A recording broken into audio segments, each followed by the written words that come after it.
Dans cette vidéo, je veux vérifier un résultat du physique en utilisant le logiciel 3ds Max. Alors, c'est quoi ce résultat du physique? Si un corps subit une chute libre avec vitesse initiale non nulle, ici l'altitude de départ est la même l'altitude d'arrivée, alors la portée elle est maximale lorsque l'angle que fait le vecteur vitesse initiale avec l'horizontale est égal à 45 degrés. Alors, je vais vérifier ce résultat en utilisant ce logiciel, puis avec le calcul. Donc, dans ce logiciel, j'ai placé 5 balles de couleurs différentes ayant les mêmes caractéristiques. J'ai donné la même vitesse initiale.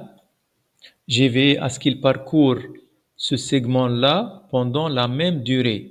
C'est un segment de longueur 0,508 mètres.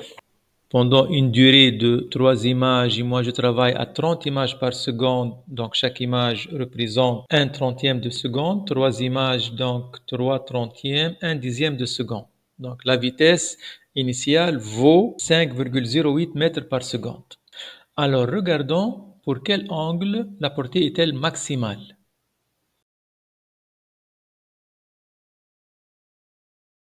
Sélectionnons toutes les balles pour pouvoir voir les trajectoires.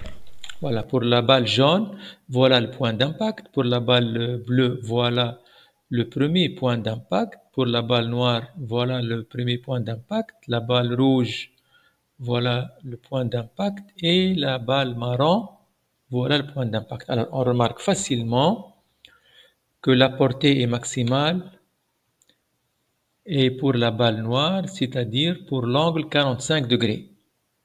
On va vérifier ça plus tard avec le calcul, mais avant ça, on va vérifier autre chose.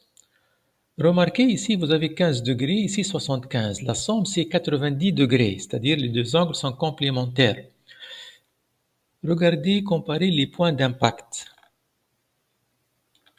Ces deux points, elles ont la même abscisse. Si on considère un repère dans l'axe des X et celui-là, alors ici, les deux points d'impact ont la même abscisse. Comment vérifier? Par exemple, la balle jaune. C'est ça, c'est ici son point d'impact. Alors, c'est quoi l'abscisse de ce point? Alors, cliquons seulement sur la balle jaune.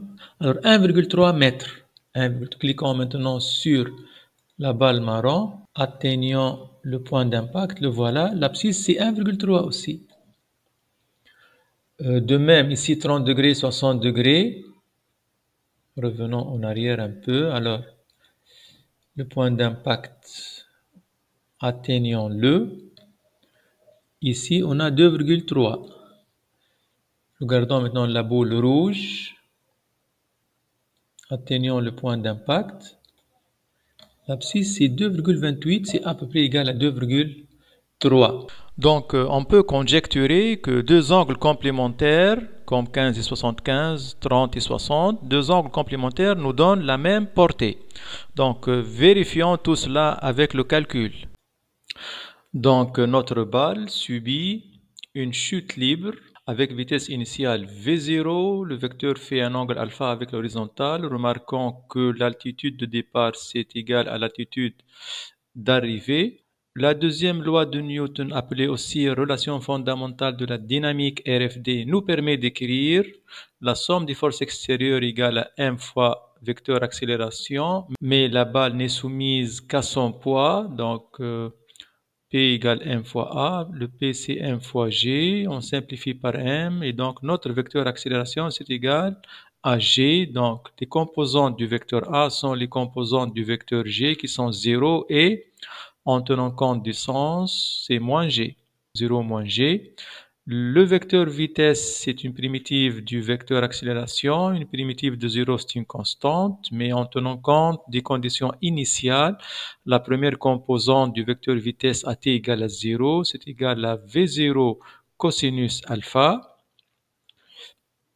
Une primitive de moins g, c'est moins g fois t plus une constante. À t égale à 0, cette constante qui doit être égale à la deuxième composante de V, c'est-à-dire V0 sinus alpha. De la même façon, le vecteur position, c'est une primitive du vecteur vitesse. J'ai tenu compte ici de la condition initiale. at égale à 0, notre point M est à l'origine, donc c'est-à-dire A pour coordonnée 0, 0. Comment trouver la portée?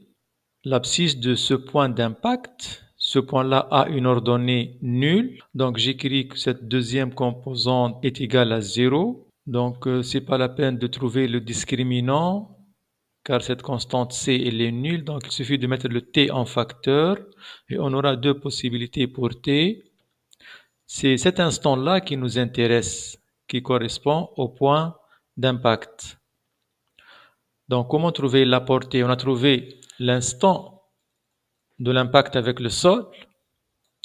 Alors la portée, c'est-à-dire cette distance-là, c'est l'abscisse de ce point à cet instant-là. Donc je remplace ici le t par cette valeur. Est égal à V0 carré sinus 2 alpha sur G. Alors quand est-ce que cette portée-là est maximale? Le V0 c'est une constante, G c'est une constante. Alors le sinus atteint son maximum. On a tendance à dire c'est égal à 1, mais il faut voir le 2 alpha à quel intervalle il appartient. Si le 2 alpha, par exemple, appartient à 0, 30 degrés, la valeur maximale du sinus, c'est 1,5. Donc, dans notre cas, on a le alpha, il est entre 0 et 90 degrés, ce alpha-là. 2 alpha entre 0 et 180. Oui, donc le sinus peut prendre la valeur 1 lorsque 2 alpha égale à 90 degrés. C'est-à-dire alpha égale 45. Donc ainsi, on vient de vérifier la conjecture précédente qui dit que la portée maximale est atteinte lorsque le vecteur vitesse fait un angle de 45 degrés avec l'horizontale. La deuxième conjecture, c'est que deux angles complémentaires nous donnent la même portée. Alors la portée concernant ou la portée correspondante à un angle alpha, la voilà. Maintenant, cherchons la portée correspondante à un angle 90 moins alpha. On remplace ce alpha par 90 moins alpha. On obtient la chose suivante, mais sinus 180 moins quelque chose, c'est sinus de ce quelque chose. Deux angles supplémentaires ont le même sinus, c'est-à-dire ça devient sinus 2 alpha, qui est la même portée correspondante à l'angle alpha. Ainsi, on vient de vérifier les deux conjectures précédentes. Merci pour votre attention et à bientôt.